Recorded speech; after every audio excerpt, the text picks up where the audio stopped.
Mari belajar dari Italia. Apa yang sebenarnya terjadi di Italia? Apa yang bisa kita jadikan contoh agar tidak terjadi di Indonesia? Kreatif konten ini berasal dari artikel warga Italia, dipersingkat dan dilengkapi data agar lebih mudah dipahami. Tahap 1. Kasus pertama diumumkan. Itu cuma flu. Apa pentingnya pakai masker? Orang-orang ini cuma lebay. Saya kan sehat, gak bakal ketularan. Gak usah panik lah. Tahap 2. Jumlah positif COVID-19 mulai naik signifikan. Cuma beberapa yang kena. Yang meninggal pun hanya orang-orang tua saja yang memang udah punya penyakit. Hidup seperti biasa aja lah. Pacaran, nongkrong bareng temen, jalan-jalan ke mall. Tetep lanjut. Tahap ketiga, jumlah kasus meningkat dengan cepat, berlipat ganda dalam 1 hari. Tingkat kematian pun bertambah.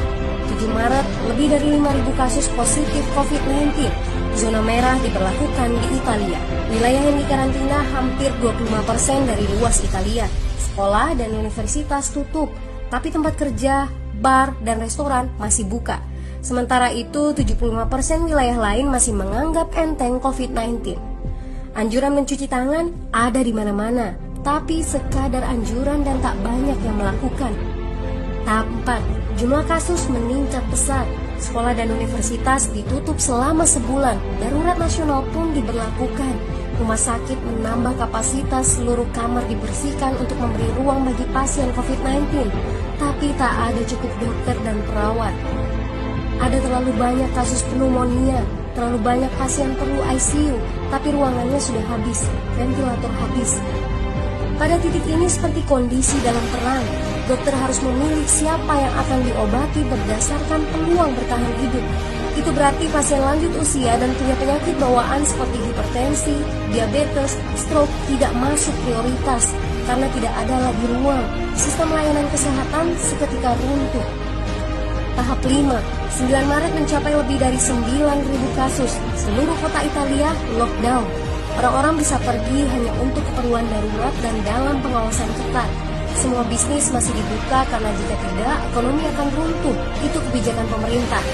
Mulai ada ketakutan, orang-orang mulai memakai masker dan sarung tangan. Tapi tetap saja, ada anak-anak yang merasa jagoan, masih ingin uji nyali. Pergi ke restoran rame-rame, hangout bareng, minum-minum dan lain sebagainya. Tahap 6. 2 hari kemudian pemerintah Italia berubah pikiran. Semua bisnis harus tutup, bar, restoran, pusat perbelanjaan, semua jenis toko, kecuali supermarket dan apotek. Penyebabnya, karena dalam sehari yang positif bertambah lebih dari 2.000 kasus. Penduduk yang mau keluar rumah harus mendapat surat izin. Surat izin ini didapatkan dari pos pemeriksaan polisi dan disebar di berbagai lingkungan. Yang melanggar bisa kena denda 3,3 juta rupiah. Bagi pasien positif yang tidak mau mengkarantina diri, bakal dituntut dengan pasal pembunuhan, hukuman 1-12 tahun penjara. 21 Maret jumlah korban meninggal di Italia terus meningkat melampaui Cina. Sebagai gambaran, luas Italia itu kurang lebih 2 kali Pulau Jawa. Penduduknya lebih dari 60 juta jiwa. Lalu apa yang harus kita pelajari dari Italia? Yuk, mulai dari diri sendiri, mulai dari di rumah aja. Jaga kebersihan lalu isolasi diri dan keluarga. Tidak keluar rumah kecuali sangat penting. Ini saatnya memulai solidaritas. Yang mampu harus mulai membantu yang tidak mampu. Ini adalah bentuk usaha dan doa kita semua. Semoga badai corona ini segera berlalu. Mari memulai kekompakan dengan membagikan informasi ini. Di rumah aja, mari belajar dari Italia.